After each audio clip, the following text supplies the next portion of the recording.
How some carriers give you so little for your older busted phone you just end up living with it?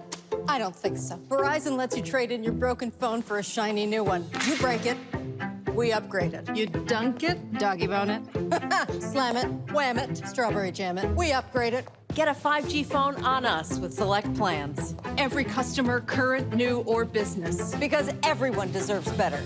And with plans starting at just $35, better costs less than you think.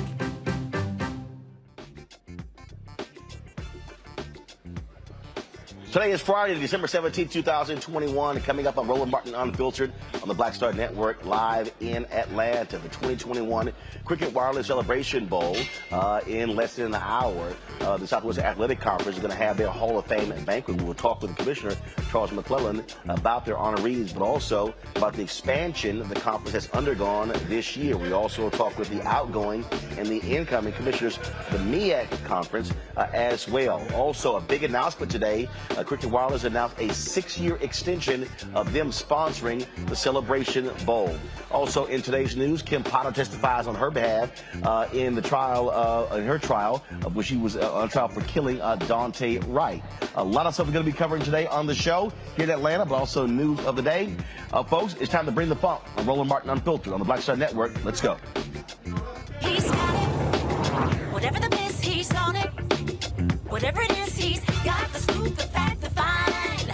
And when it breaks, he's right on time and it's rolling. Best believe he's knowing. Putting it down from sports to news to politics. With entertainment just for kicks, he's rolling.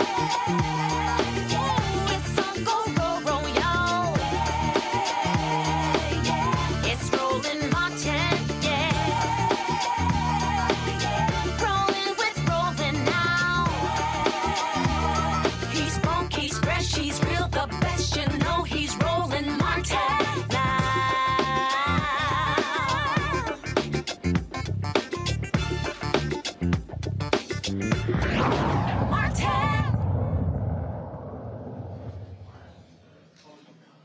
Folks, we're here in Atlanta for the 2021 Cricket Wireless Celebration Bowl. We've been covering all the various events surrounding this bowl game. It is the only FCS bowl game that pits the winners of the MEAC and the SWAC conference against one another for a 7-figure payday. Lots of activities that have been going on over the last several days. We've been covering them extensively right here on Roland Martin Unfiltered, as well as the Black Star Network. And joining us right now is the commissioner of the SWAC conference, Charles Mcclellan. Glad to have you here. Hey, thanks for having me. So this is look, it's a big deal for both of these conferences to be able to have this bowl game, to be able to generate the revenue for the conferences, as opposed to going to the FCS playoffs. Yeah, absolutely. You know, the Southwestern Athletic Conference stopped going to the FCS playoffs back in 1999. We actually decided to have a championship game.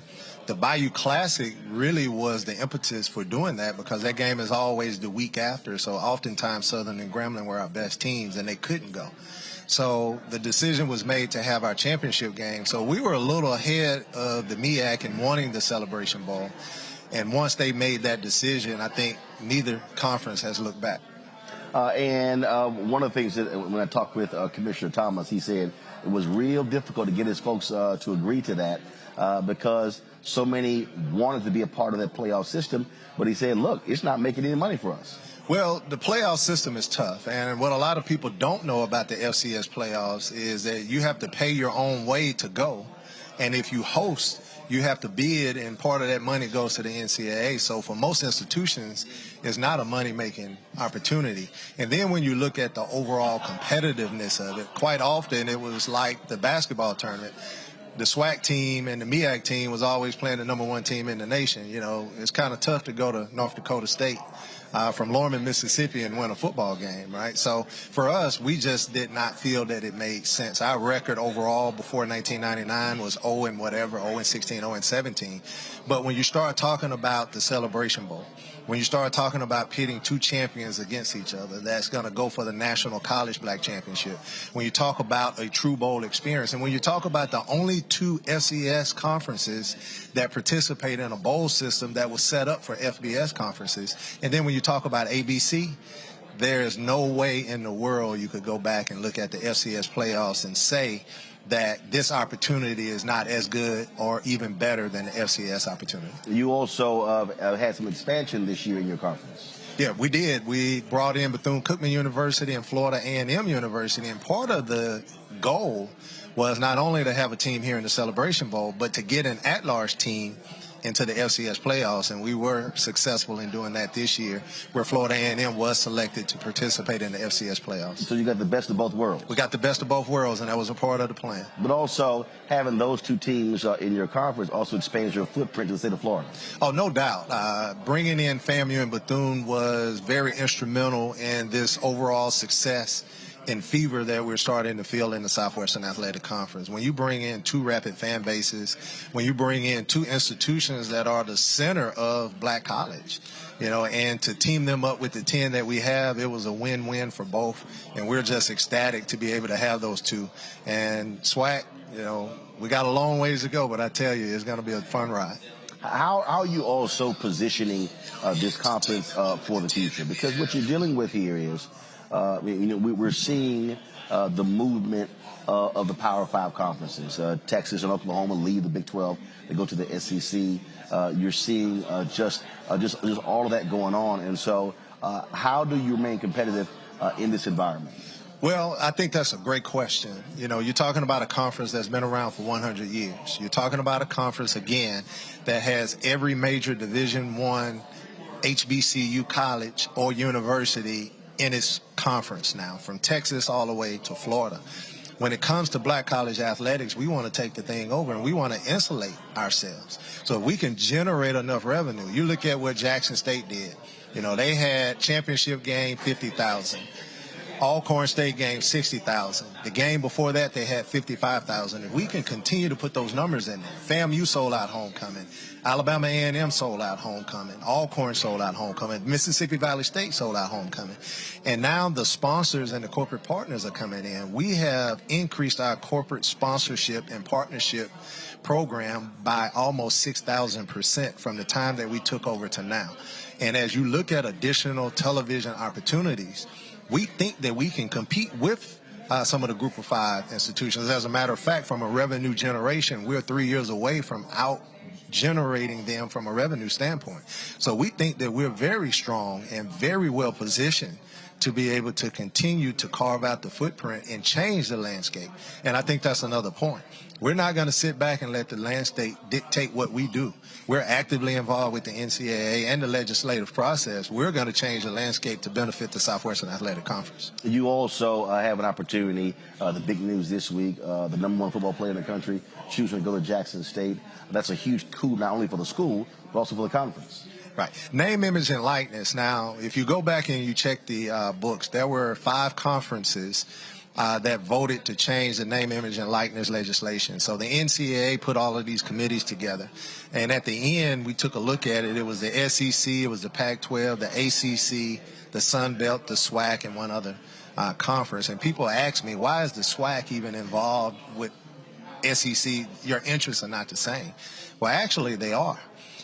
You look at what Coach Prime has done. You take his ability to be able to generate that corporate interest, and if name, image, and likeness, if it's good enough for you to get paid to go to the University of Florida, should be good enough for you to get paid going to Jackson State University.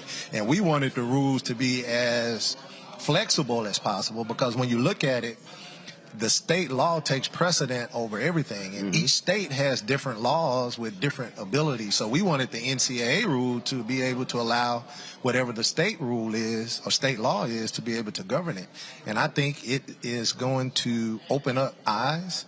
I think that it's going to show that you can be a 5-star, come to a Jackson State, get coached by a great coaching staff, get a name, image, and likeness deal, and be able to go pro. And that's the only reason why they're going to these Power 5 schools over the SWAC schools. So I think NLI kind of leveled the playing field, and it'll be our job to make sure that we continue to keep that playing field level. I think you're going to start to see more of a trend based upon that one decision.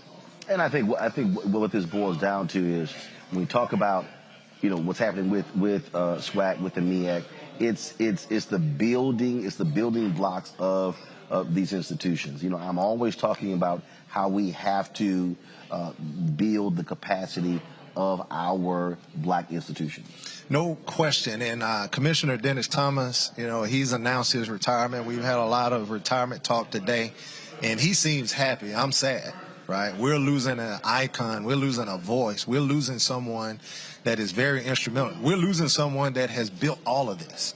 So when you talk about expanding on where we are now, we're losing someone that's, you know, I don't think that can be replaced. Sonia Steele, myself, we're going to work together to try to move this thing forward. And there's a lot of heavy lifting to be done by virtue of Commissioner Dennis Thomas leaving. In a little bit, you're going to have your SWAC Hall of Fame event. Absolutely. We're excited. We have 8 individuals that we're going to join a group of outstanding individuals. We're giving Dr. Dennis Thomas the Lifetime Achievement Award, and it's just an honor, honestly, to be Commissioner Roland. I grew up in Jackson, Mississippi. I used to go to Mississippi Veterans Memorial Stadium and watch people play that I'm now handing awards to. And for, as Commissioner Thomas says, a little country boy from Mississippi, man, that's an awesome thing. All right, then. Well, look, certainly good luck in what you're building here. Again, I'm a Texas A&M graduate, but I went to Jack Yates High School and right across the street at Texas Southern University. So I know a little bit about the SWAC, right. Being with TSU being right. there, and of course Prairie View A&M being right down the road right. From Houston as well. Well, you know, I am a Prairie View graduate. You know, I was athletic director at Texas Southern. What you might not know is I'm a graduate of Texas A&M. As well. So know your legacy very well. We've always been proud of you. We've adopted you as our son of Texas Southern University. A lot of people don't know that you graduated from Texas A&M. A lot of people out there think you graduated from Texas Southern. So keep doing what you're doing, and we appreciate everything. I appreciate it. We'll do. Thanks so much. All right. Thank you for having me. Thanks a lot. All right, folks, so we're going to go to a break. We come back, we're going to hear from the outgoing MEAC commissioner, but also the sister who is taking his place. We'll also show you the announcement of Cricket Wireless announcing a 6-year extension of them sponsoring this Celebration Bowl. You're watching Roland Martin Unfiltered right here on the Black Star Network, broadcasting live from Atlanta. Back in a moment.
Betty is saving big holiday shopping at Amazon, so now she's free to become Bear Hug Betty.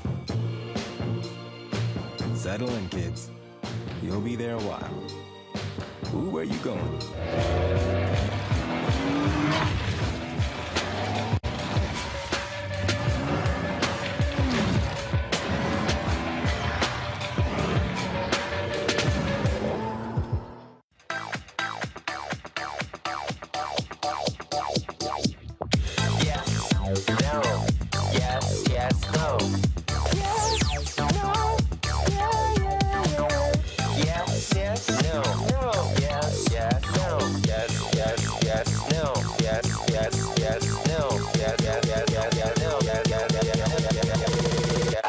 Try it first.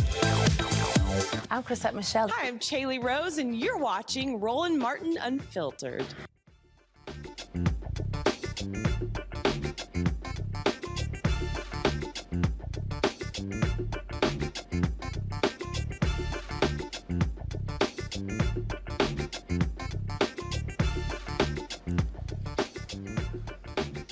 All right, folks, welcome back to Roland Martin Unfiltered here on the Black Star Network. We're broadcasting from the media room here in Atlanta, the 2021 Cricket Wireless Celebration Bowl, pitting Jackson State versus South Carolina State, the SWAC versus the MEAC Conference. One of the things about folks don't really understand most of these bowl games, they actually created to serve as tourism for cities. When you think about the Rose Bowl, when you think about the Orange Bowl, the major bowls, that's really what the system that was created. And so you talk about the significant amount of dollars in terms of bringing people to a city. And so my next guest is responsible for tourism coming to Jackson, Mississippi. How you doing? I'm doing pretty good. Thanks for having me. All right, so let's get right into this because, look, it is one thing to come here, but your job is trying to get people to come to Jackson. That's correct. How does this bowl game, the attention you receive, how does that help the city? Well, it just raises the marketability of Jackson University. and the home of Jackson State University is Jackson, Mississippi. We experienced record numbers this year for an amazing football season, which really translated to about $30 million in economic impact for the city of Jackson. And so the better the team does, the better the city does. So we work really closely with athletics to make sure that the marketability is strong and that people can understand that we have a great school, a great football program, a great athletic program, but also a great arts, culture, and those other amenities that make people want to come and visit the city. And so when you talk about that $30 million impact with them selling those games out, we're talking about hotels, we're talking about restaurants, we're talking about all of, car rentals, all of those things. That's correct. People, we sold out, the Metro Jackson area sold out, but we also sold out as far as 60, 70 miles away. We're talking about people going to gas stations and grocery stores and buying ice and, liquor stores and restaurants and hotels and clothing stores. So it all, this really makes our community understand and appreciate the value of tourism in a very significant way. Well, and when we talk about that, we're talking about also helping black-owned businesses. That's correct. It really, it again, raises the marketability and value of HBCUs because traditionally, I know in our business, most of the attention has been on the PWIs. But now we have a HBCU that is bringing the color that everybody recognizes, and that's green. And so really excited about that and working again with them to make sure that next year we can build upon the momentum and let's do it again. Are you also seeing Jackson and Mississippi businesses also embracing the university? Definitely. So corporate sponsorships are much easier. In fact, they're knocking on Jackson State University's door now. I had a conversation with the athletic director, and we've been a very strong corporate sponsor for a long time. He said, I'm not going to kick you out because you've been there when nobody else was there. So that's just an example of things that are happening.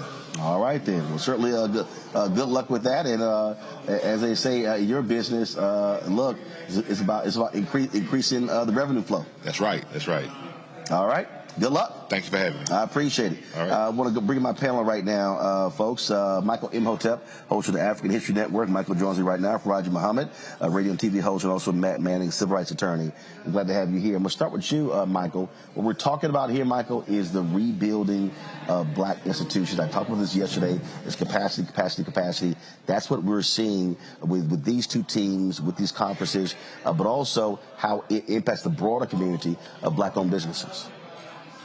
Absolutely, Roland. And it's good to have you back as well. This is about building these teams, building these institutions, getting people like Travis Hunter to Jackson State University. This reminds me of when the Negro Leagues were being picked apart by Major League Baseball. And a lot of the best players from the Negro Leagues were taken away from the majors. And now I think people are really primed to really understand that these, many of our best high school athletes need to go to HBCUs.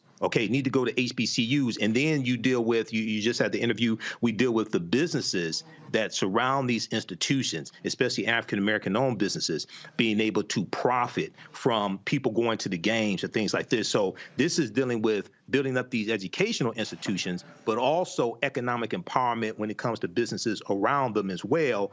And, hats off to Deion Sanders also. I think it's brilliant what Deion Sanders is doing also. One of the things, Faraji, that folks may not get. I mean, I'm sure there are people who are watching this show who are saying, okay, all this attention y'all are paying to this bowl game, it's a lot more important stuff that's happening in the black community. But this is what's happening in the black community. This is the building of our institutions. And I think it's one of the things that frustrates me is when too many of our people have a very small world view of what is happening in terms of how we are able to build institutions, to grow institutions. And so covering this, bringing awareness to it is important because we've got to stop playing small ball. Right. Oh, that's the big thing right there, Brother Roland. And I love the conversation you just had before you with the commissioner, not with the commissioner, with the other brother.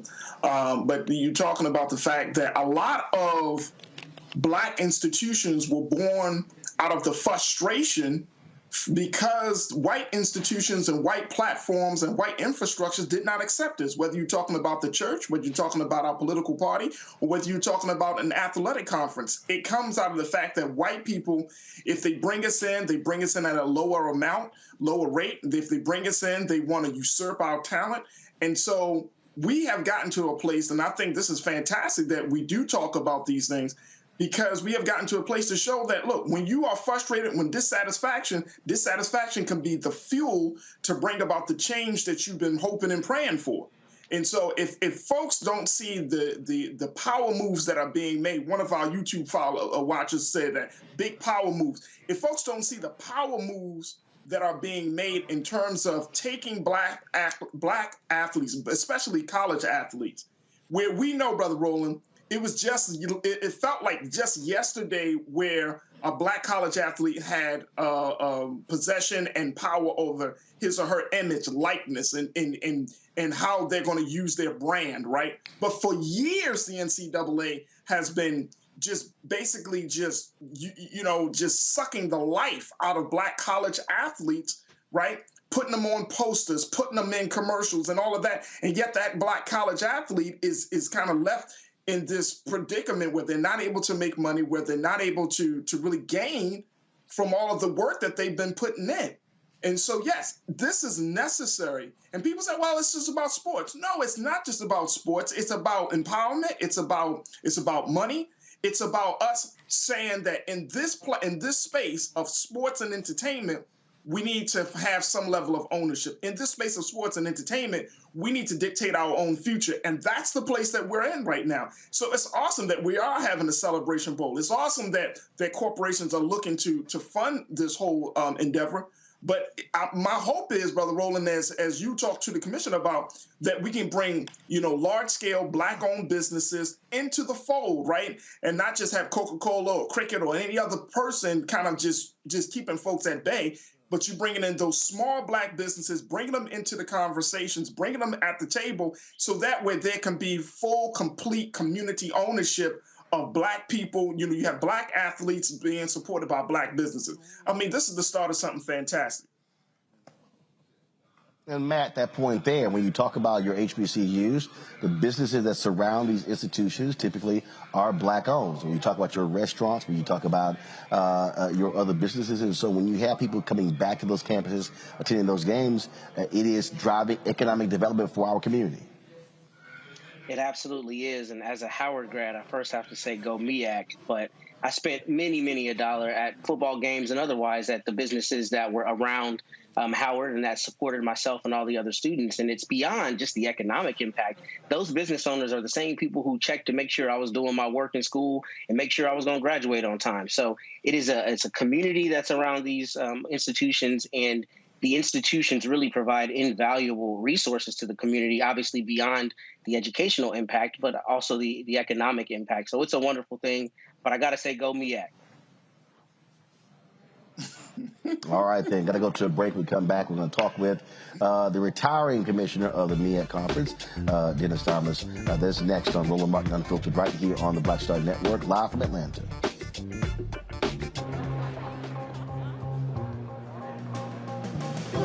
Are the stars out tonight?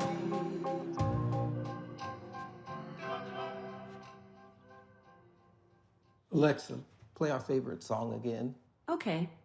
I only have eyes for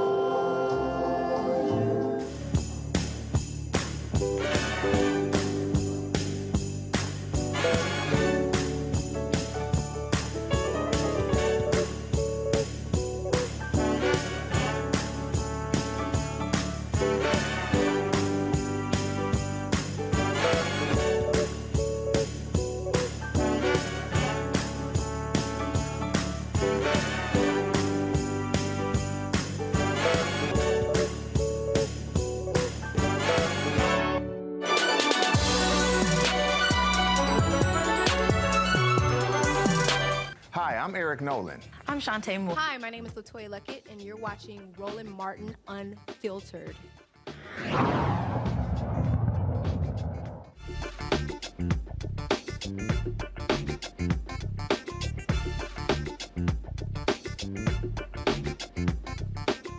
All right, folks, welcome back to Roland Martin Unfiltered. We're joined now by the retired commissioner of the MEAC conference, Dennis Thomas. So you don't have to do all this stuff next year, all of the duties and events and news conferences, and you can just chill.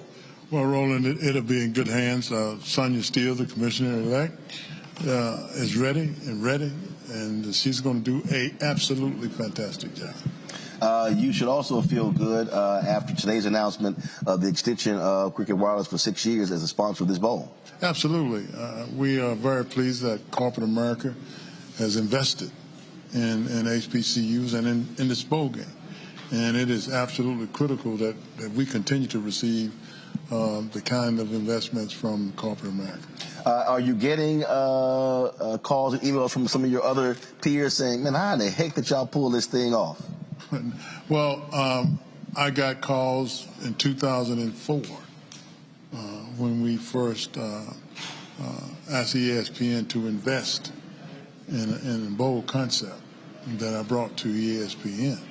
And ESPN said sign off on it. Then I went back to my membership and was very enthusiastic about it because I thought that this was absolutely the right thing. You thought it was a lock? Absolutely.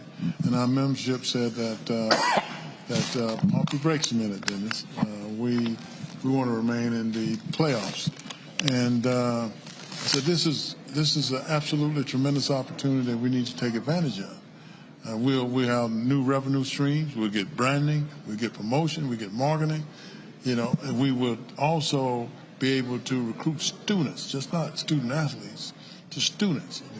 Give us another platform for our student athletes and coaches. And so we worked for 10 years to bring this to fruition. And the kicker was that's when I asked for an audience with John Skipper, who was the president and CEO of ESPN. And he granted an audience, and I asked him to come and talk to our presidents and chancellors, and he agreed to it. And then that's when we got traction. And finally, the presidents and chancellors agreed to send our champion to the postseason bowl game. One of the frustrations that I've always had in my career is trying to get many of our black institutions to be ahead of the curve as opposed to being behind the curve. For you to sit here and for it to be a decade, if you go back to it, that's a decade of revenue lost, a decade of opportunity. We saw with COVID, a lot of churches, they didn't want to do stuff online. They didn't care about it. Then COVID hit, they had no choice. I can tell you, I've run 3 black newspapers. Conversations that I've had with black publishers 20 years ago, and they're trying to do the stuff now. And that's one of the greatest frustrations I've always had is trying to get our institutions to embrace going to the next level. I think that's accurate. And I know that the biggest challenge for the visionary is to get the people who will be effectuated to see the vision. And that is difficult because they can't see what you see. But you got to go about a strategy to bring them along so they can actually picture what you actually see. And see, most people can see down the highway, but a visionary can see around the corner, where normal people can't see that. Mm-hmm. And that's the difference. And you can't give up on your vision. Through all adversities, to all circumstances, you got to keep hammering away at it. Mm-hmm. Keep hammering away. And I gain insights and I gain motivation from my forefathers and mothers because they had it worse than you or me. Mm-hmm. But they made it. They made it better for us. So my mindset is very simple. Don't give up on the vision because the people before you didn't. And you owe it to them not to give up. Where do you want to see the MEAC and the SWAC in this bowl game 10 years from now? I want to see a sold-out stadium. I want to see corporate America continue to invest.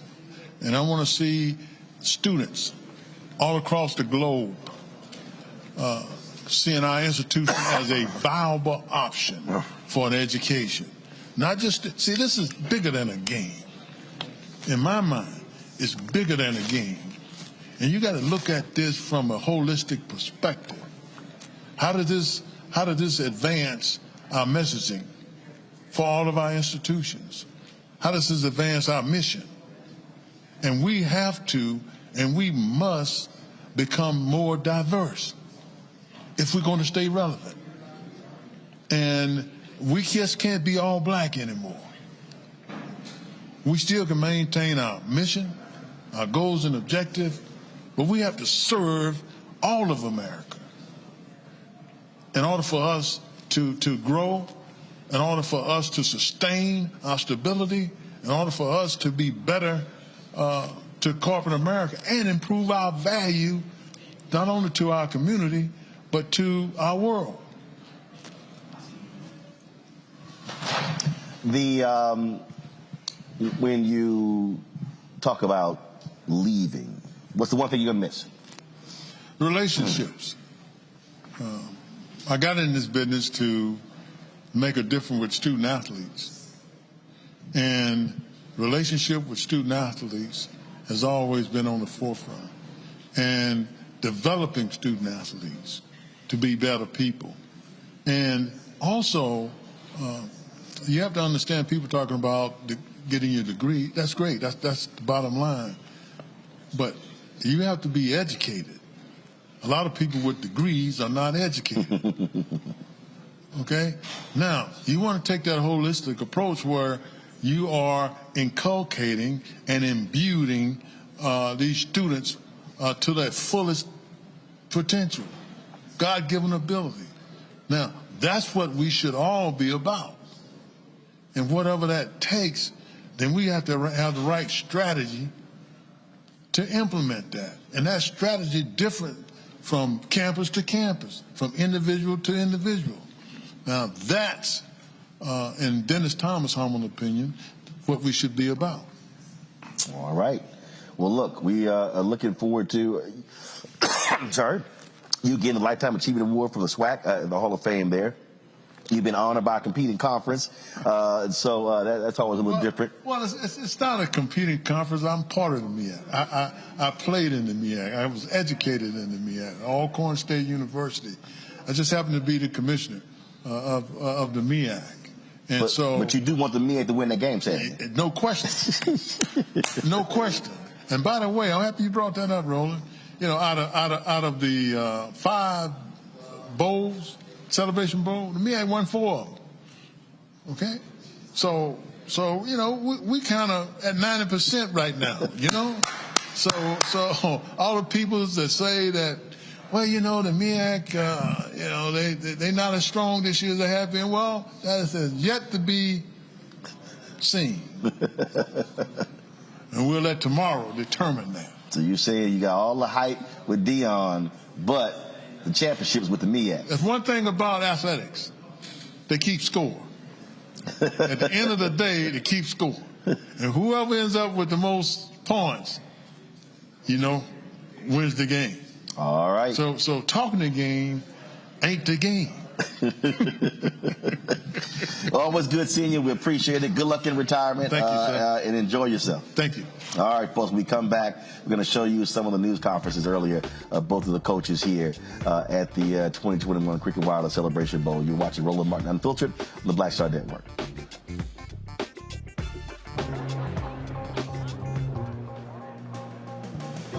Are the stars out tonight?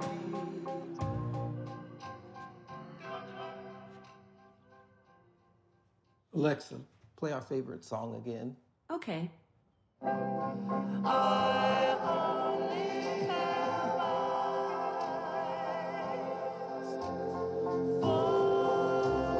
you.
Maureen is saving big holiday shopping at Amazon, so now she's free to become Maureen the Merrier.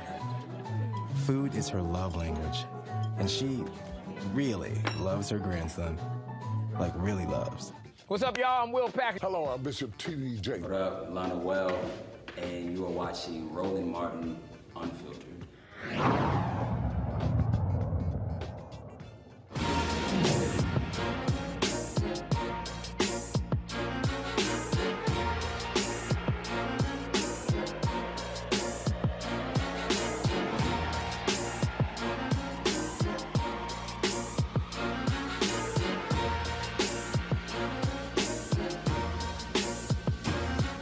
So we're here to announce to you that this year, we're just announcing a new 6-year extension for the Cricket Celebration Bowl to be hosted here at this beautiful venue on Mercedes-Benz Stadium.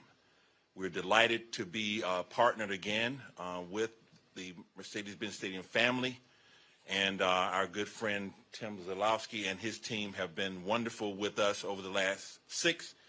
And so announcing the new 6-year deal here will bring the Cricket Celebration Bowl to a world-class venue to showcase world-class talent on this wonderful stage. So just wanted to announce that to you today and turn it over to my friend Tim here for any additional comments.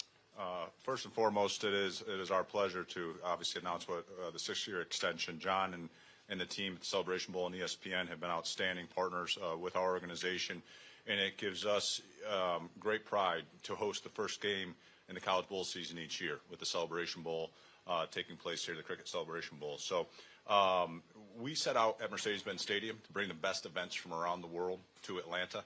We function either as the heartbeat of Atlanta, or if you come in here as a fan for any of our events, we try to welcome you home. And there's not a better way to do so than the partnership we have with John Grant, the folks at ESPN, and the Celebration Bowl. So, John, thank you very much for the commitment you've had to our enterprise for the next 6 years. We look forward to an exhilarating match tomorrow with a sold-out capacity and many more years of it to come. Thank you. Thank you. Thank you. Thank you so much. First of all, I'm thankful. Elated. I'm happy. Unbelievably blessed week.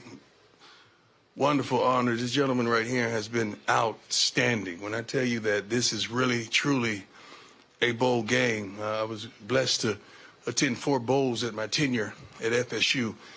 And this, if I say this is the best one, they're going to think I'm trying to hate on FSU, especially with the recent actions. But this has been a great bowl week. It's unbelievable. I can't wait, and I'm excited about the game. That's my opening statement. Appreciate all you for coming here. I really do. I appreciate it. I really do. I'm pretty sure we hadn't had this type of involvement in the past, and I'm thankful and I'm elated to be addition to provoke this type of change that we're seeing right now. Let's do this. Coach, we'll start in the back, standing up. Coach Sanders, Tolly Carr with HBCU Game Day back on the riser. Right here you go. Hey, my man. Good. How you doing, sir? Great. Powerful week with recruiting and Travis Hunter, and just we've all seen that. I'm wondering for you, the amount of power that gave him and that he showed the country, and the amount of power that Jackson State and other HBCUs are starting to show. What does it mean for you to be involved with people and a movement that becomes bigger than themselves and they start to see that power? Well, I'm pretty certain that this is why I'm here. I'm pretty certain this is why God led me to Jackson State University, to HBCU, to the SWAC. I'm pretty certain that's why. I tried to tell you, nobody wanted to listen. You thought I was just running the mouth. And it was not that. I truly believe. We stand by that word, I believe, and we truly believe that it's going to be a change. Everything I've done in my life, I provoke change. Why not now? You think I was just going to be a head coach and there's no change and we continue to do the same foolishness that we've done? We're not going to do that anymore. It's a systemic cancer that we got to get rid of. We got to stop. We got to stop. We got to change every darn thing that we can possibly do. This is a new kid. This is a new generation. This is a new thing. and we got to be open to change. And that's all we've done at Jackson State with the help of our beloved AD, Ashley Robinson. We provoke change in every aspect of the word. I was originally committed to FAU, and a couple weeks after that, that's when my dad got the job at Jackson State. So we was just walking around each other at the house, and I just got to the point where it was, all right, Pops, talk to me. Like, what is it? So then we sat down, we talked about it. He never recruited me doing it, though. Like, I was on the calls with the other coaches. I was already at the school, and then I just felt like it was the best situation for me.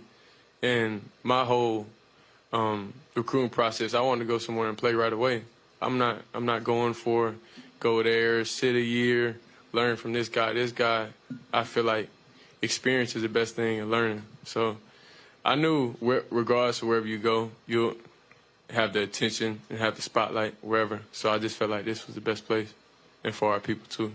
Shedeur, can you explain in your own words what's special about the HBCU experience?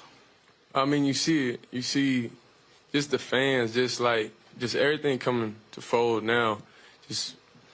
I just remember picturing walking to the empty stadium and just looking around, just praying, like not knowing what the season has to come.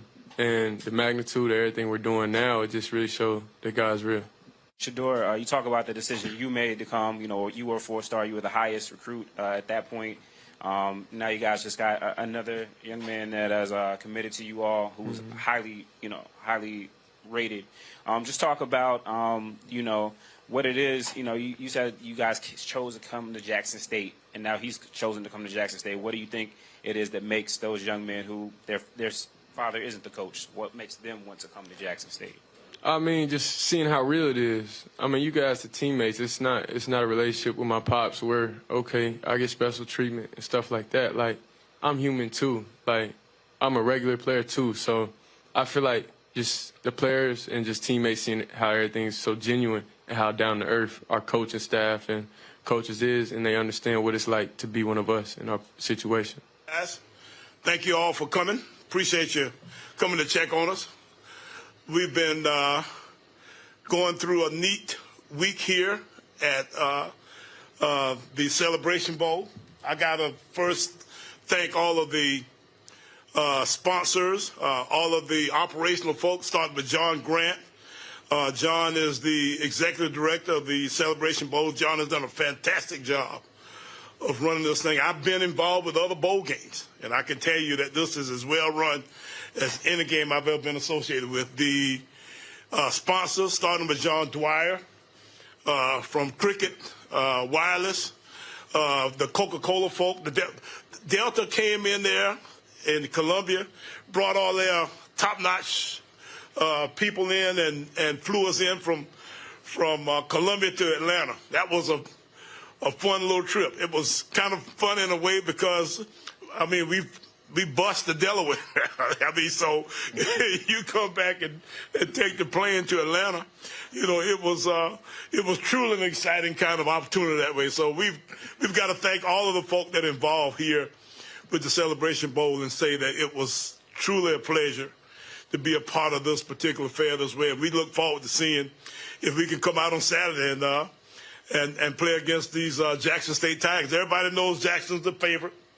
We all know that they've got Deion and all of his highfalutinous and all the different kinds of stuff. I was a fan when he was playing for everybody, for two teams. He was playing football, basketball, and baseball, and track and golf and all that kind of stuff at the same time. So the guy, is probably the, I guess maybe top all-around athlete maybe of all times as far as I can remember doing our generation here. So the guy's been fantastic as far as his athleticism and his play and all these different. And then on top of that, then the guy comes in, and makes the coaching game look easy. He's been here for less than a year, and he's won all the top awards. I've been coaching for 45 years and hadn't had, some of these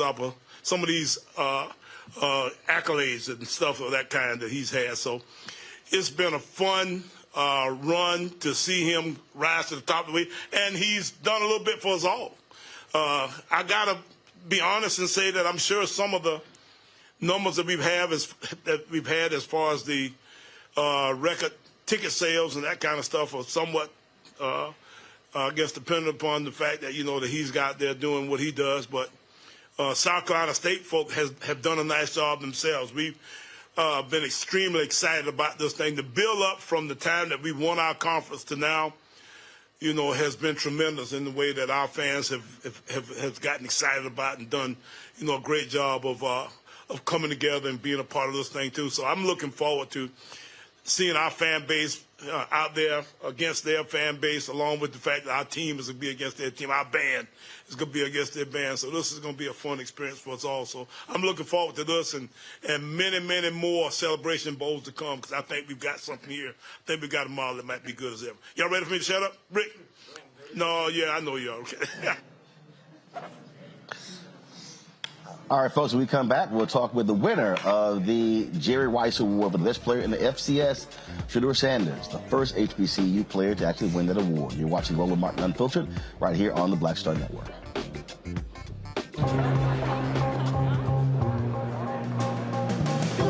Are the stars out tonight?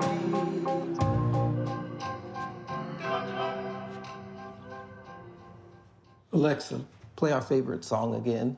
Okay. I only have eyes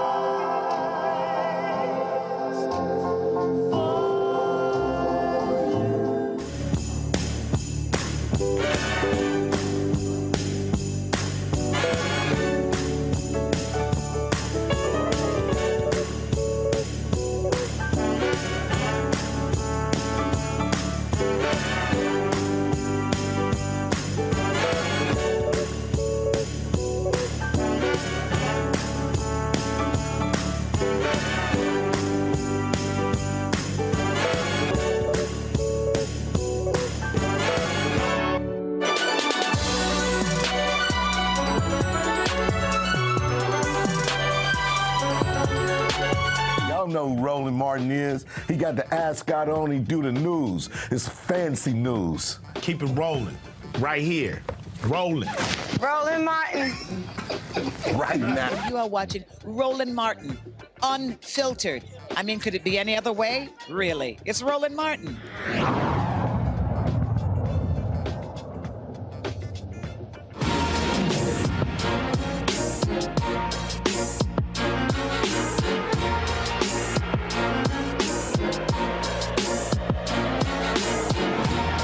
My next guest is not just the son of the head football coach, he's also the starting quarterback. And this week found out that he is the winner of the Jerry Rice Award for the best player in the FCS. The first time a HBCU player has won that award, named after HBCU great from Mississippi Valley State, Shedeur Sanders. How you doing, Doc? I'm doing good. How are you? So how does that feel, being the first one? I mean, first is named after Jerry Rice. Yeah, I mean, who else could have won it? Who else could have won it? You saw what I did out there. You saw the numbers I put up, and really the team. So you see what team I got around me. Have you heard from Jerry Rice? He was a teammate of your dad's in San Francisco. I spoke with him in the past. Talk about this season and how it's gone. 11-1 season, a lot of hype, a lot of attention, and the fan base has really embraced what y'all have been able to do.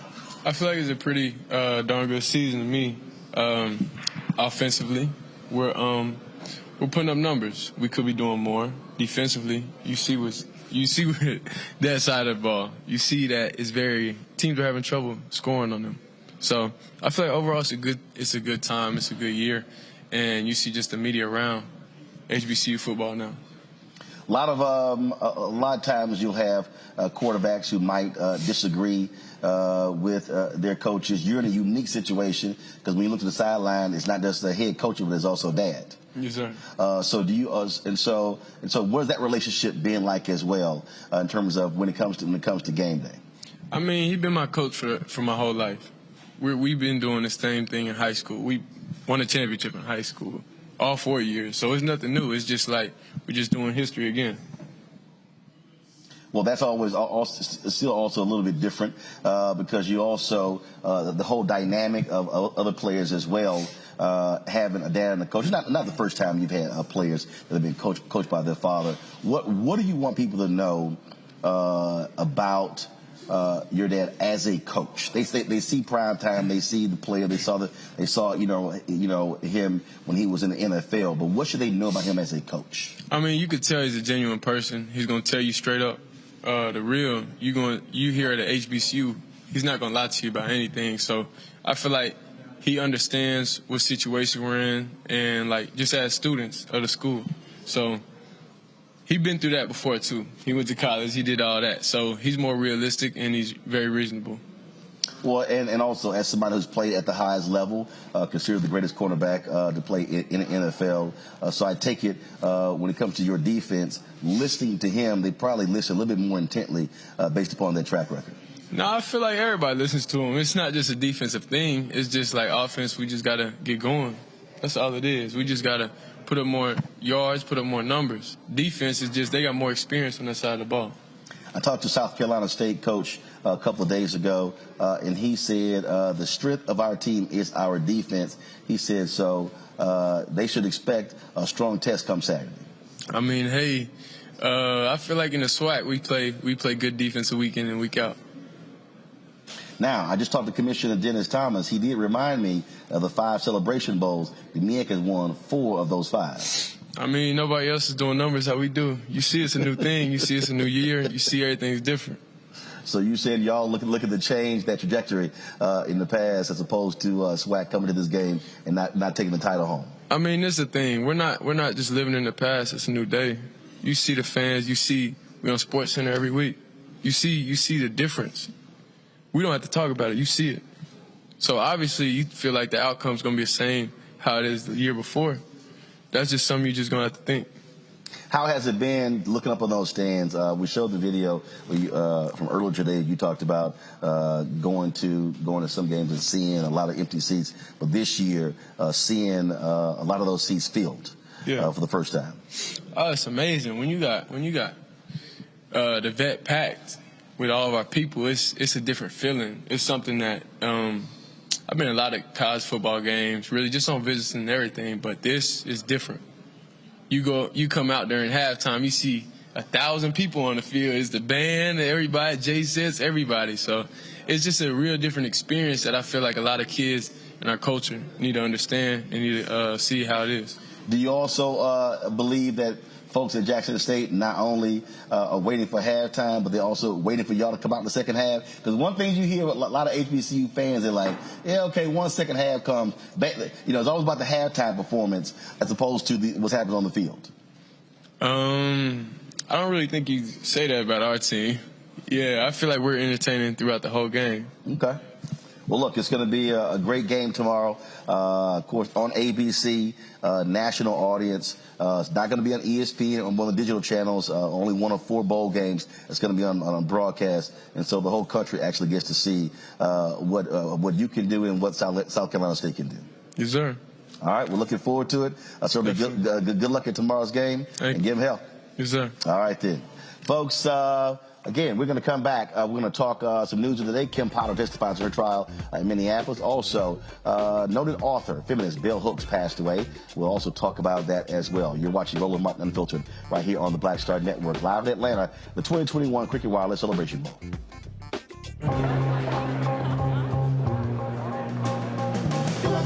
Are the stars out tonight?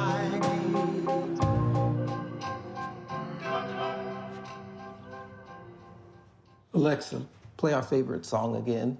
Okay. I only have eyes for you.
Maureen is saving big holiday shopping at Amazon, so now she's free to become Maureen the Merrier.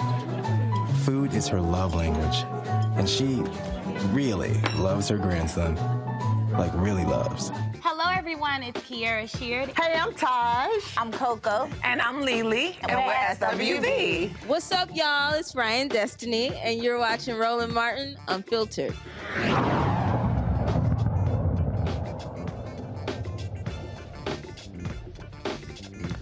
A couple days ago, acclaimed author and feminist Bell Hooks passed away at the age of 69. Of course, her real name was Gloria Jean Watkins. She took her name as a testament, nod to her grandmother. She, of course, focused on topics about feminism and race. She won a number of awards, including the Writers Award from the Lila Wallace Reader's Digest Fund, was named one of the nation's leading public intellectuals for the Atlantic Monthly, also was inducted into the Kentucky Writers Hall of Fame.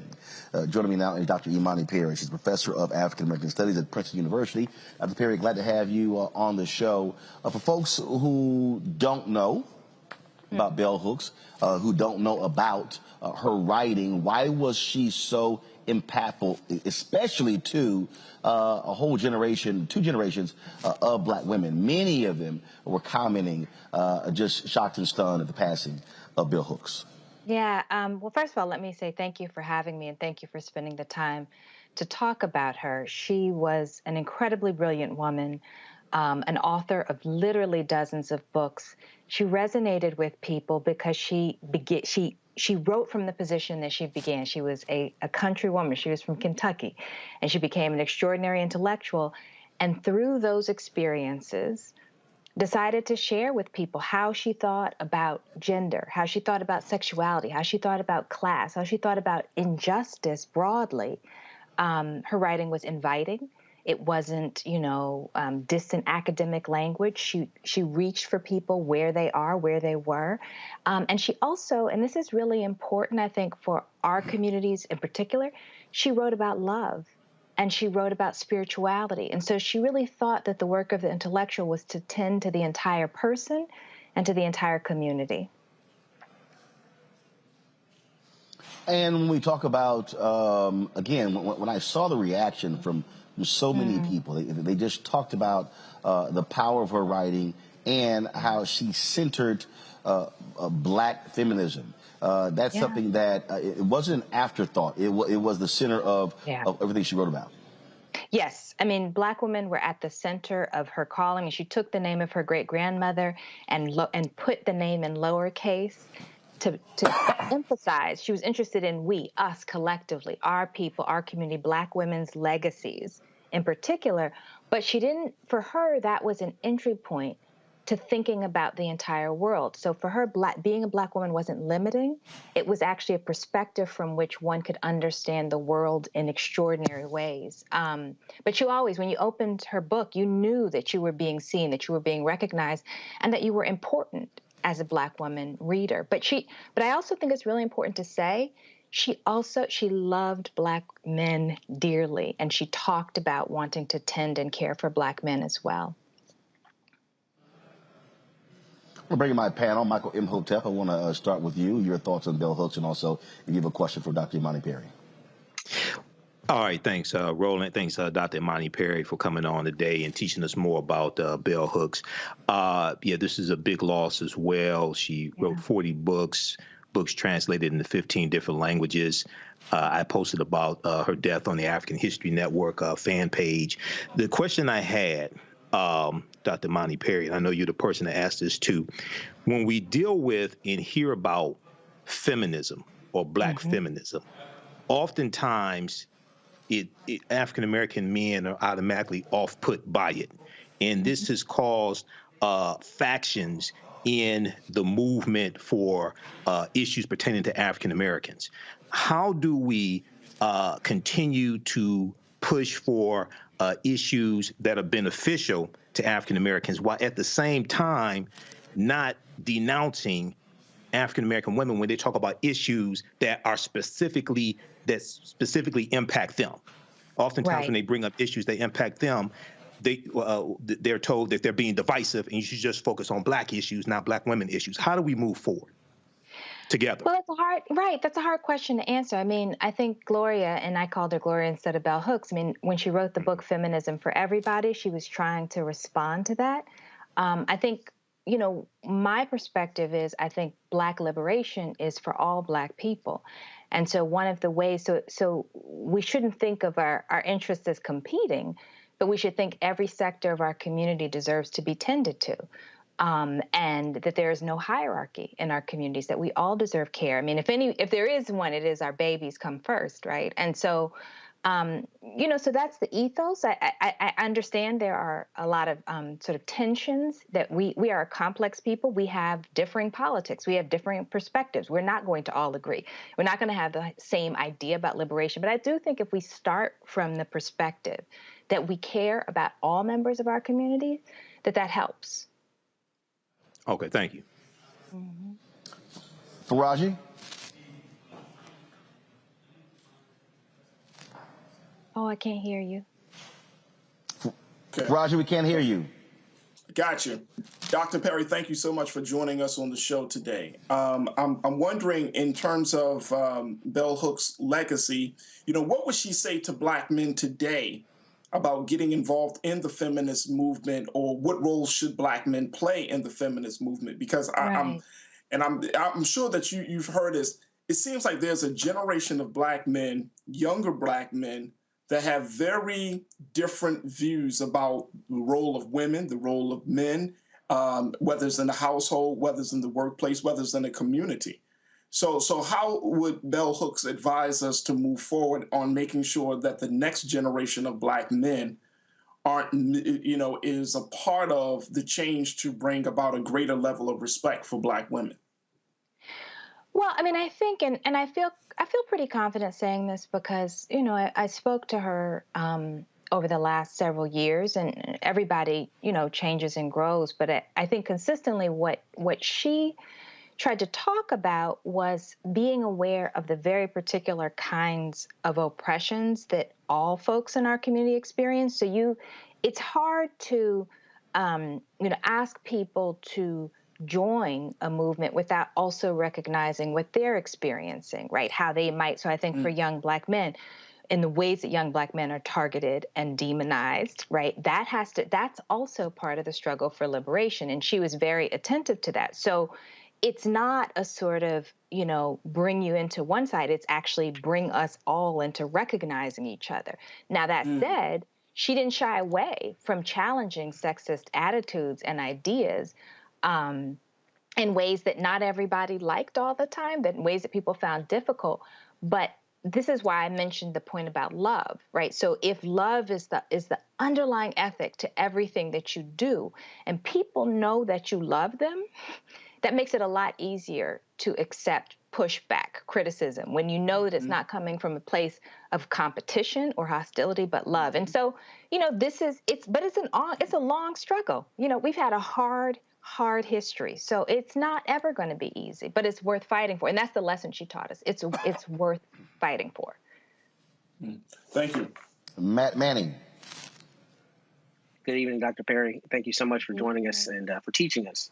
My question is it's pretty simple. How do we connect Ms. Hooks' teachings to this social moment that we find ourselves in, kind of this inflection point as we're fighting for justice? Please, if you would, edify us on how we can use her teachings to kind of move forward at this point. Well, I would say, I think, I do think that reading is, I love Ida B. Wells' quote, that people must know before they can act. I think reading should be a ritual practice for all of us because we learn, we become more insightful. But I also think, I think in the words of Ella Baker, the tribe increases, we carry on. So part of the lesson is to read and learn from her and from many others, and then develop our own analyses, right? And try to work together in the now, right? We have this incredible array of ancestors who provide models and who provide insight, but we're also now, we're here, and then we are the ones to continue the work, and understand that it's lifelong work. We're not going to solve these things, but we can make a significant difference. Thank you. Dr. Perry, if that was one book of bell hooks that everyone should read, what would that book be? Oh, gosh, that's a really hard question when you're talking about dozens of books. I particularly love Yearning, and I also love Teaching to Transgress because I think about children all the time, and that book really is really about how do we see ourselves as people who offer knowledge to young people who think that they are the future. So, yeah, that would be the one, I guess. All right, then. Dr. Imani Perry, we surely appreciate you joining us to share your thoughts regarding the passing of author Bell Hooks. Thank you so very much. Thank you. Folks, going to a break. We come back. Kim Potter testifies on her behalf in her trial in Minneapolis for killing Daunte Wright. Lots of tears on the stand. We'll show you what took place right here on Roland Martin Unfiltered on the Black Star Network. Betty is saving big holiday shopping at Amazon. So now, she's free to become Bear Hug Betty. Settle in, kids. You'll be there a while. Ooh, where you going?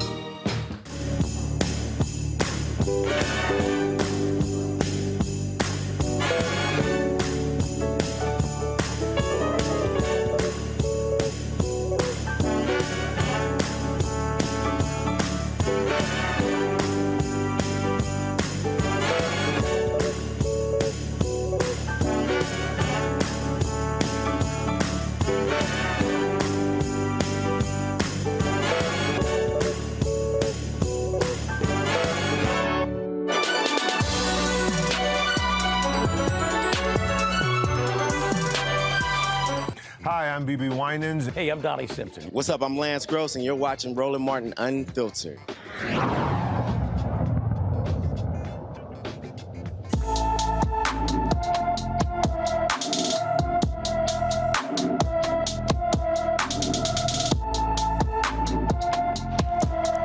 Thirty-five-year-old Deandra Chalmers was last seen walking near the Parkland Hospital on November 29th in Dallas, Texas. Deandra is 5 feet 9 inches tall, weighs 180 pounds, with black hair and brown eyes. She was last seen wearing a black sweater and black pants. If anyone knows of Deandra's whereabouts, please contact the Dallas Police Department Missing Persons Unit at 214-671-4268, 214-671-4268. Today in Minneapolis, the former Brooklyn Center police officer on trial for fatally shooting Daunte Wright took the stand on her behalf. During direct examination, Kimberly Potter told the jury she did not realize she had fired the gun instead of her taser during the April traffic stop until Wright cried out that he had been shot. With Officer Lucky and the driver at the door, the driver was trying to get back into the car. Well, he was trying to get back in the car. What did you do?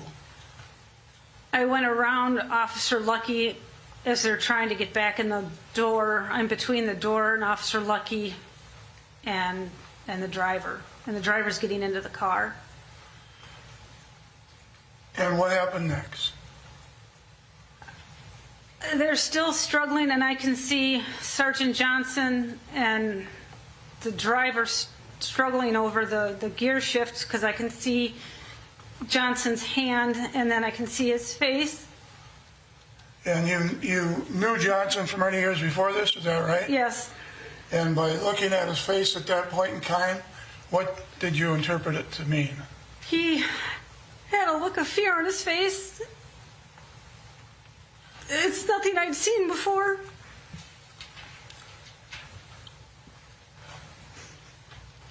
Did you say anything when you saw this? What did you do? We were struggling. We were trying to keep him from driving away. It just went chaotic.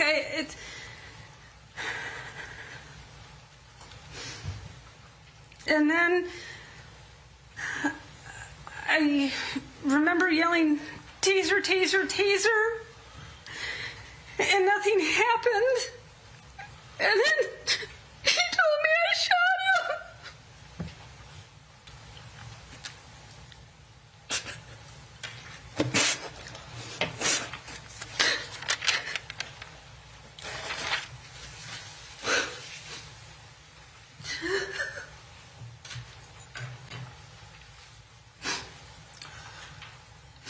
Can you proceed, or do you? Yes. On Mr. Wright, did you? No. Never saw a gun. No. He never threw a punch. Right? No. Never kicked anyone. No. Never said, I'm going to kill you. No. Never said, I'm going to shoot you. No. Never said, there's a gun in the car and I'm coming after you. No. Okay. It's not uncommon in your experience to find someone who has a warrant during a traffic stop, right? It's not uncommon. And you've done hundreds of traffic stops in your career, correct? I don't know if hundreds, but yes, I've done plenty of traffic stops. And gross misdemeanor offenses are not the same as felony offenses. Fair? Correct. They're different order by the judge. Less For the crime. serious crimes, correct? All crimes are serious, but yes. Well, in terms of the laws of the state of Minnesota that you're duty-bound to enforce, a gross misdemeanor is a lesser offense than a felony, correct? Yes. In court in this case, a conversation about the Wright brothers. You made a comment about the Wright brothers joking about not the ones that fly, right? Yes. And then any concerns about whether there was some other Wright family in the area? Sergeant Johnson told you not that family, not this situation, right? I wasn't sure who they were. Okay. Your aid and communicate information to other officers, right? Yes. And it's part of your job to assist those who are hurt or injured, true? Yes. And to communicate to other officers what you know about a particular scene, right? Yes. Give them whatever information you can to help them do their jobs, to help render assistance, things like that, right? Yes. But you didn't do any of those things on April 11th, did you? No. You stopped doing your job completely. You didn't communicate what happened over the radio, right? No. You didn't make sure any officers knew what you had just done, right? No. You didn't run down the street and try to save Daunte Wright's life, did you? No. You didn't check on the other car that had been hit, did you? No. That all happened just down the road from you. Yes. You were focused on what you had done, because you had just killed somebody. Right? I'm sorry it happened.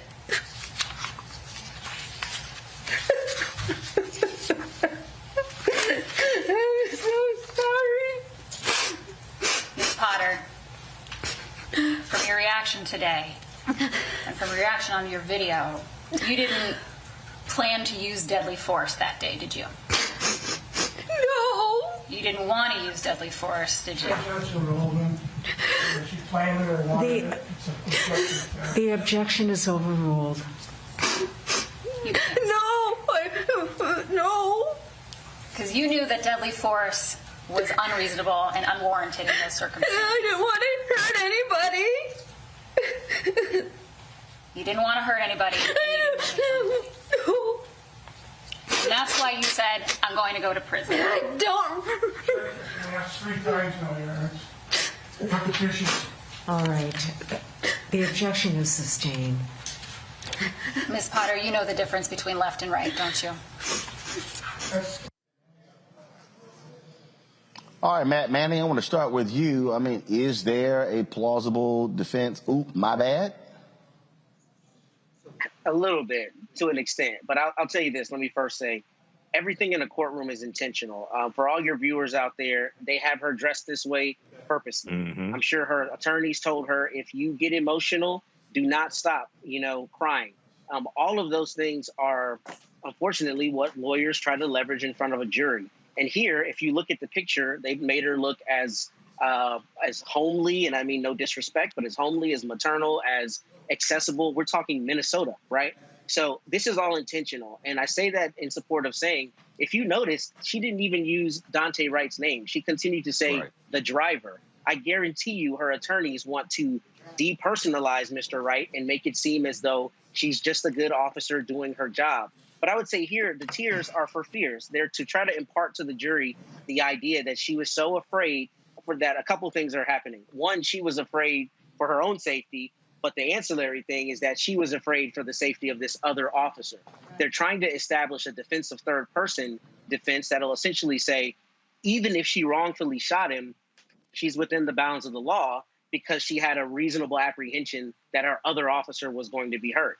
Now, we know that's cockamamie because, in fact, she reached for the wrong weapon, which is absurd if you've had 26 years of training.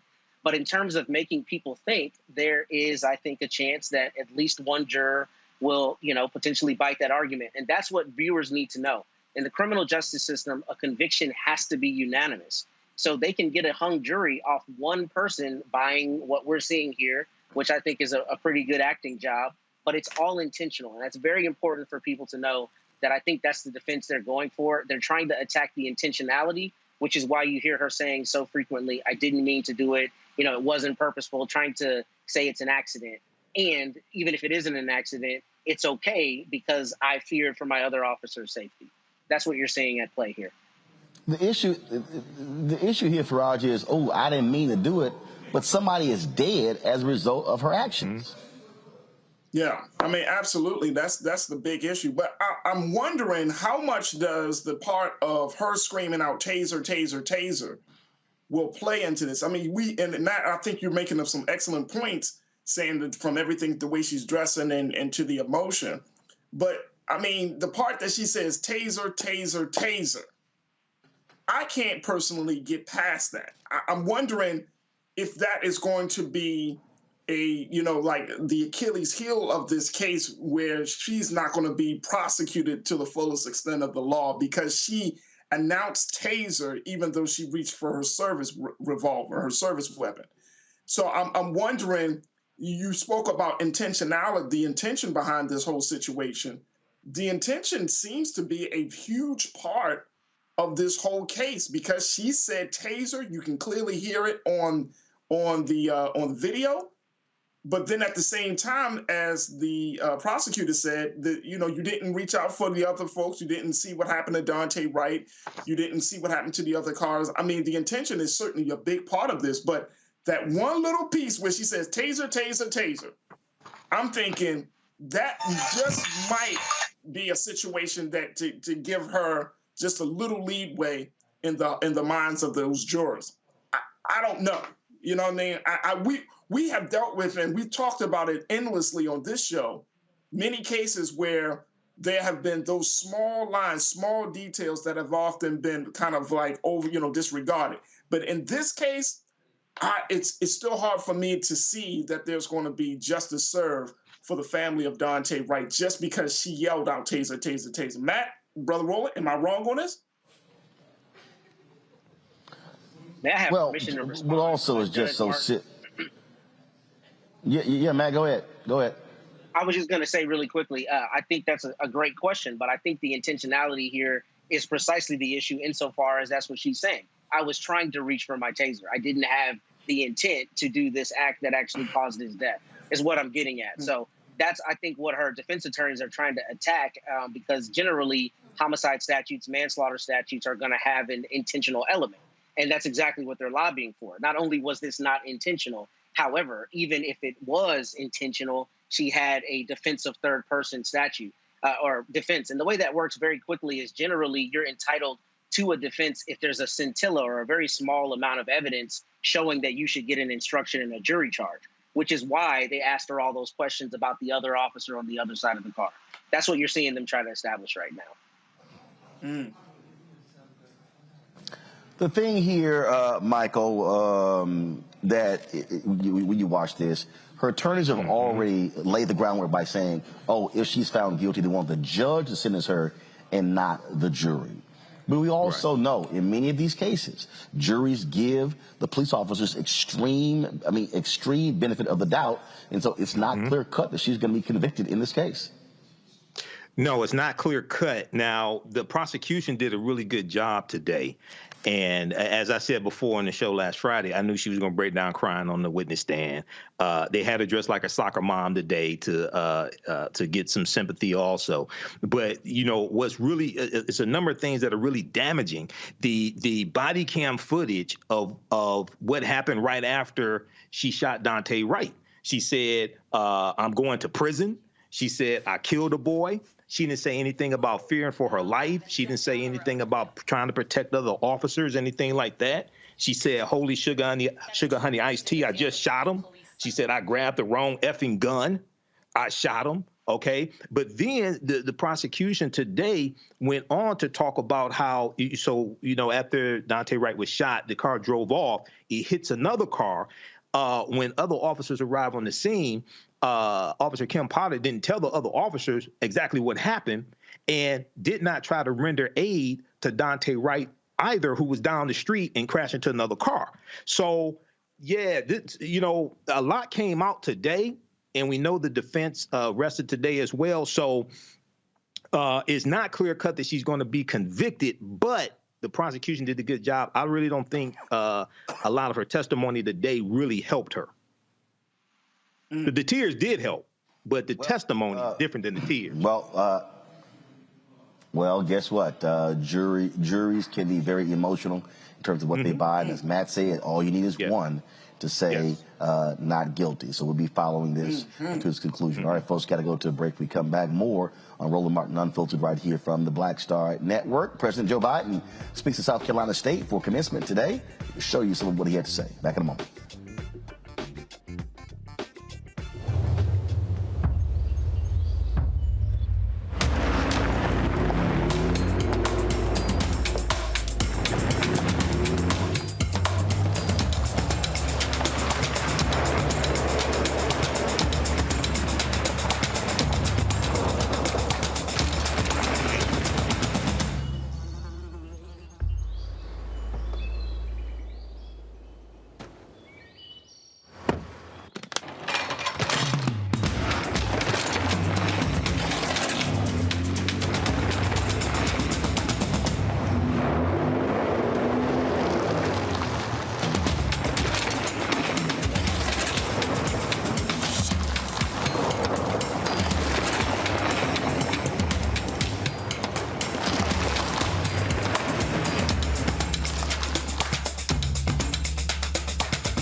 I need to try it first.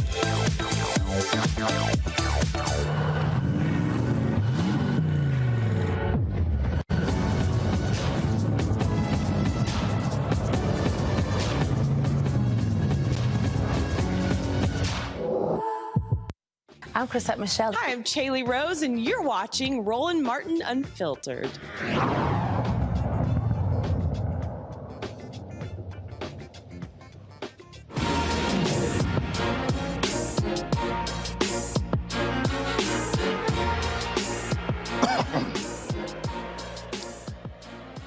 Well, while we are here in Atlanta for the 2021 Cricket Wireless Celebration Bowl between South Carolina State and Jackson State, President Joe Biden was actually speaking at the South Carolina State commencement today.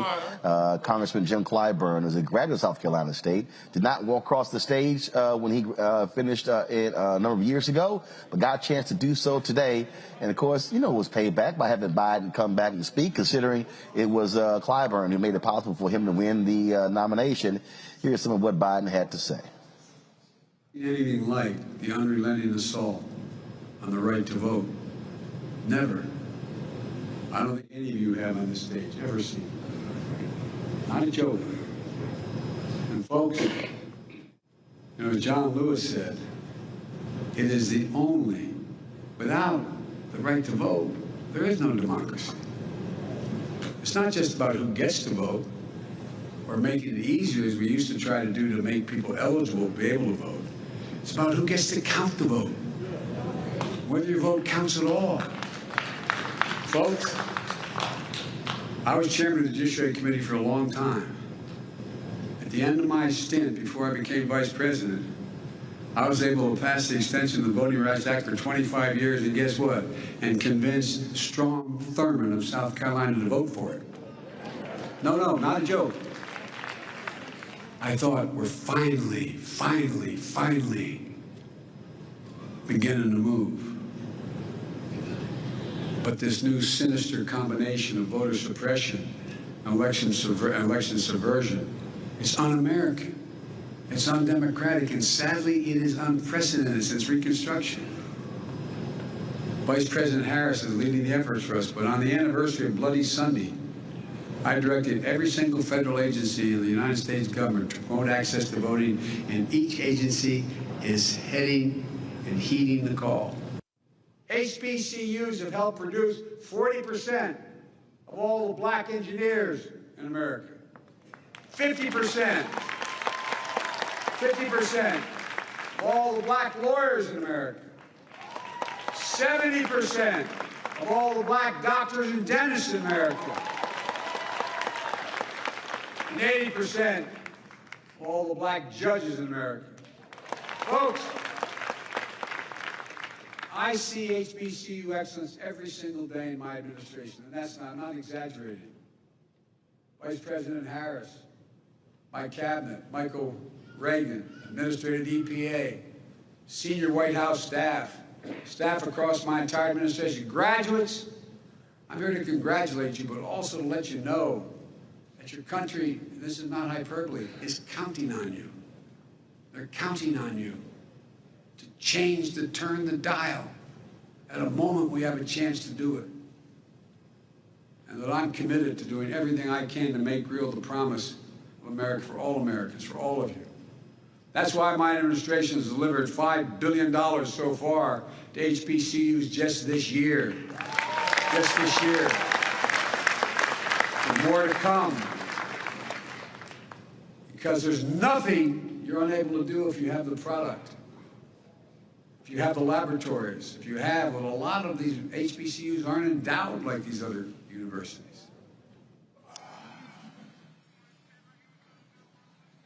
Okay, that all sounds great, Faraji, talking about the importance of democracy and the right to vote, but the reality is this here. They have not passed the For the People Act. They have not passed the John Lewis Act. Senator Chuck Schumer insists this is going to get done by 2022. The reality is Republicans are moving forward quickly with these voter suppression bills, and they are desperately trying to lock in their advantage with this also political gerrymandering for the next decade. President Biden has got to do more than just give speeches. Oh, absolutely. And one of the things that just stuck out for me, and just in that clip, Brother Roland, is the fact that he said that we're counting on you. Look, the president, to the president, respectfully, no, sir, you can't put the onus and that burden on us, because guess what? Black people come out to vote. We've been voting. We voted for the Democratic Party, and we've just been voting in the system for many years. And the next generation of college students have been voting as well. We saw that in President Obama's election. No, we're counting on you to get on track with where we are trying to go. And it's all good. Yes, you can boast $5 billion to HBCUs, but HBCUs the infrastructure is crumbling and the resources are drying up. So $5 billion is good, is a good start. But these HBCUs, if you want to there's a difference between managing and then actually putting money to take this thing to the next level. And so HBCUs need more support. I mean, they need it's like a mandate every year that they're going to get billions of dollars, just as much as we do other colleges, just as much as we do countries like Israel and other places. There needs to be that level of mandate and that level of commitment. The final point is that, look, what are you asking us to do in this moment? If there's a stall in the Congress, if there's a stall between Republicans and Democrats, then what do you expect the people to do? We came out in full force in the streets last year to push for the George Floyd Policing Act. Guess what happened? Nothing. We got a lot of talk, but nothing even happened. I mean, we can all bear witness to the simple fact that that bill needed to be passed. So what I'm hearing from the president is just a lot of rhetoric, and it's not leading to any real change. And then at this point, we got to ask ourselves. There was a fantastic opinion piece that was in the New York Times called "How to Tell When Your Country is Past the Point of No Return" by Mr. Thomas Edsall. And Mr. Edsall said, "Look at what the Republicans are doing. Look at where democracy is in this state of the country. The polarization, the partisanship."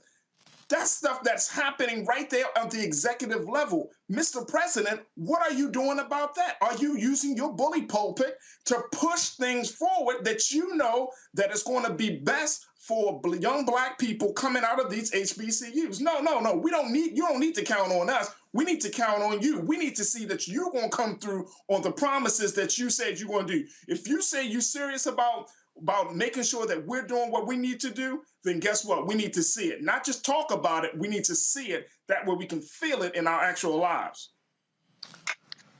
But Michael, the reality is when it comes to HBCU funding, the reality is they have received over the last 18 months a significant amount of money, loan forgiveness as well for infrastructure. Absolutely. So those things have happened. In fact, Tennessee State is a perfect example. Tennessee State is a state institution.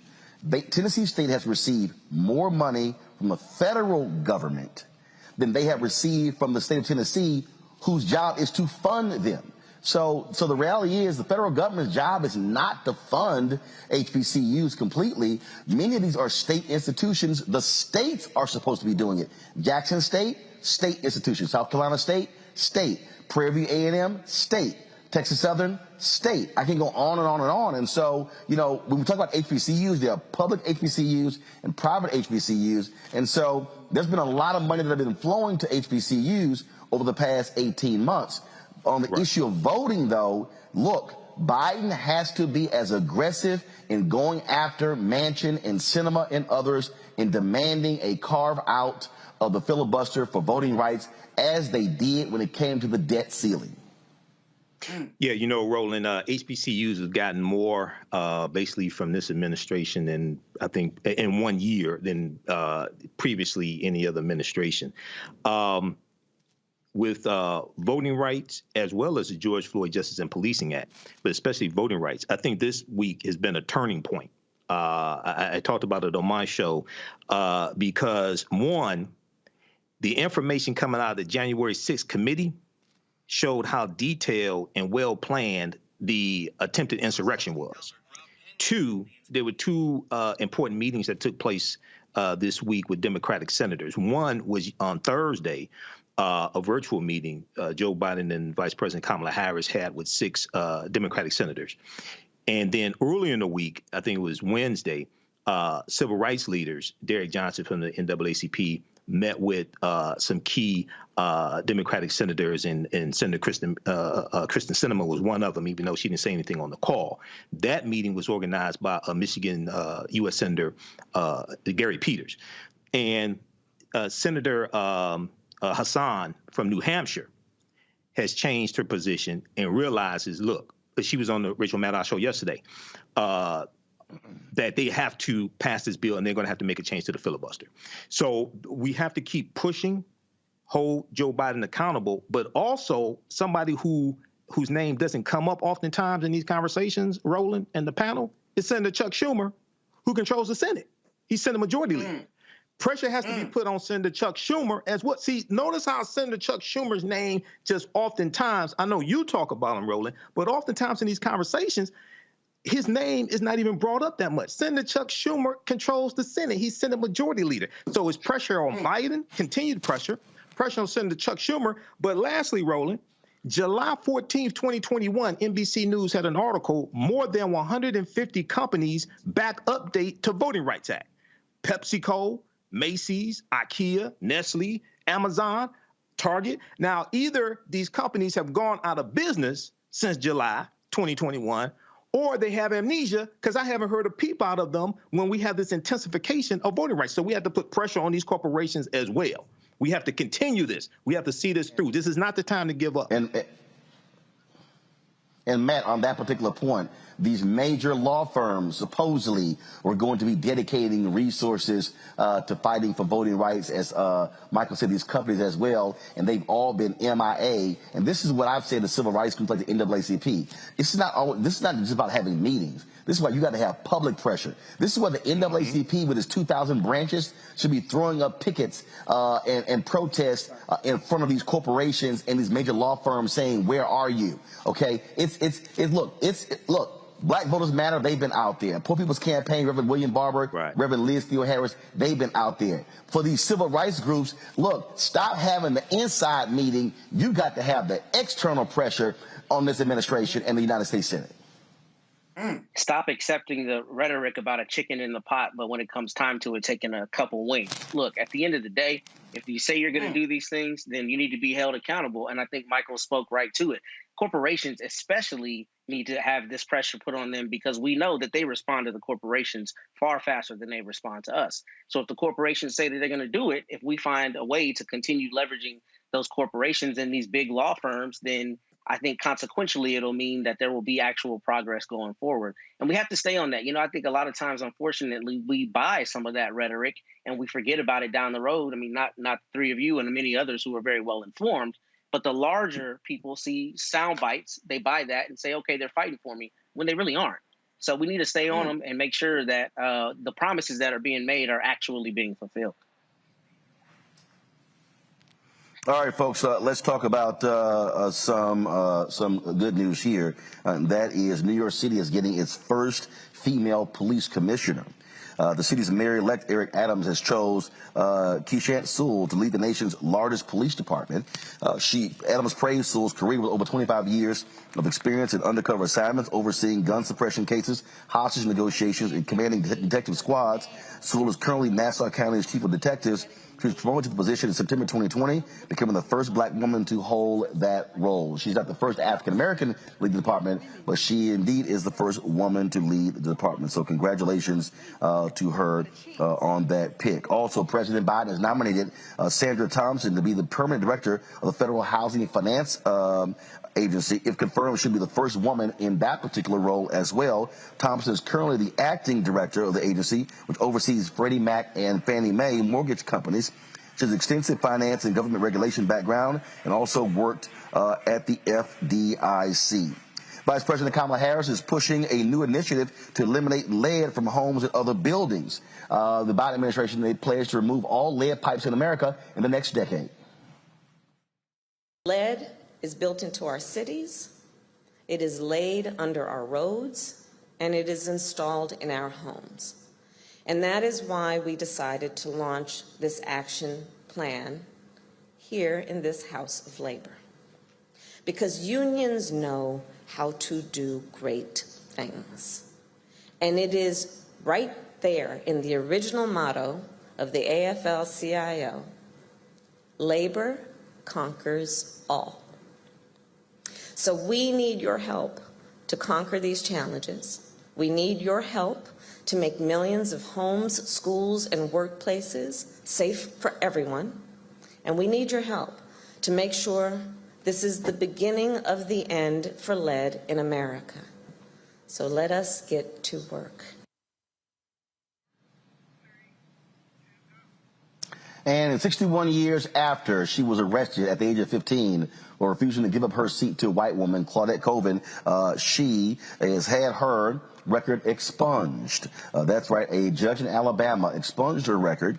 She was arrested, of course, for refusing to give her seat to a white woman. Her run-in with the law happened 9 months before Rosa Parks' case and was part of a Supreme Court case that ended busing segregation. Colvin was sentenced to indefinite probation after her arrest and conviction. And so it's a better late than never, I say, Michael. Yeah, you know, I talked about this on my show last night, Roland. Claudette Colvin, she's a legend as well. She's more like an unsung hero. She was 15 years old. She refused to give up her seat. She had, she was charged. One of the charges was assaulting a police officer. Now, what's really important to understand is that the Supreme Court case that you mentioned, Browder versus Gale, She was one of the plaintiffs, Aurelia S. Browder, Mary Louise Smith, Susan McDonald, and Claudette Colvin. The attorney was Fred Gray, who you've interviewed, Roland. They filed that lawsuit. It went all the way to the U.S. Supreme Court, and that's what ended segregation on the buses. So she is really an unsung hero. She deserves more credit as well. No disrespect to Sister Rosa. Rosa deserves all the credit. She had to leave Montgomery, Alabama, because she was getting death threats, and Representative John Conyers gave her a job here in Detroit in his congressional office. But Claudette Colvin, I'm glad this is for her. I'm glad this expungement happened, and hats off to the sister as well. She's an unsung hero. Matt Manning, your thoughts? I just think it's wonderful. It's far too late, of course, and some of it is optics. But I'll say I had the great pleasure of meeting Fred Gray when he came here a couple years ago, and he's a titan. He's literally one of the people that inspired me to become a lawyer, and a civil rights lawyer at that. I mean, he was 24 years old defending Dr. King and those who were fighting for our rights, with violence in their face. So I think it's a brilliant thing, and I'm glad for it. She joked that she's no longer a juvenile delinquent at 82, so I appreciate her humor about the situation. But it's unfortunate insofar as, it's another sign of the optics. A lot of times, it has to be 66 years, an entire lifetime, before they expunge her for this, her crime for this injustice. I think that's problematic. But outside of that, I do think it's a good thing, and I'm happy for her. And I'm happy for the fact that, Alabamans and the state decided that this is something that needed to finally happen, because I think it's emblematic of showing, look, we're going to hold you to account to fix even past injustices. So I think there is a value in that. Final comment for Raji. Just real quick. I agree with both Brother Michael and Matt. It's just really sad that at this point, it's hard to celebrate 66 years. It's like, damn, man, it's just hard to celebrate. You can't even really, all you can do is just say, okay. That's it. There's no celebration. Our dear sister, 80 in her 80s. At this point, she's not a threat to anyone. And you mean to tell me that the state of Alabama couldn't have done this 25 years ago, 40, 30 years ago, 40 years ago? It's and I'm with Matt on this. It's a lot about the optics. We are talking about Alabama. Yeah, well, that's true. I'm just saying. And we're from Texas. Make an excellent point. That's a great point, Brother Roland. But I'm just saying, it's like a Pyrrhic victory at this point. It's just okay, I'm happy it's happening. I'm glad it's got done.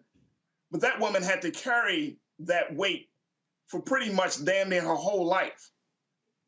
So at this point, in her golden years, may God bless her with many, many years to go, but pretty much in her golden years, it's not going to really make a difference. This is not a win for Alabama. This is not a win.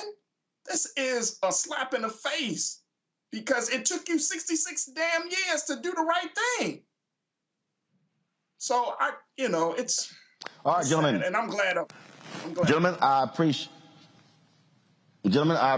it. That is it for us. We're going to be broadcasting live tomorrow from the Coca-Cola Fan Zone outside of the Mercedes-Benz Stadium here in Atlanta for the 2021 Cricket Wireless Celebration Bowl. Game time is at noon, so we'll be live at 9 a.m. Eastern tomorrow right here on Roland Martin Unfiltered and the Black Star Network. Michael, Faraji, Matt, thanks a bunch for joining us today. I want to thank all the folks also here in Atlanta for making it possible for us to do what we did this week with all of the coverage. And so we look forward to bringing you more sights and sounds of the Celebration Bowl tomorrow, live right here on the Black Star Network. Thanks a bunch. Y'all take care. Holla!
Unfiltered.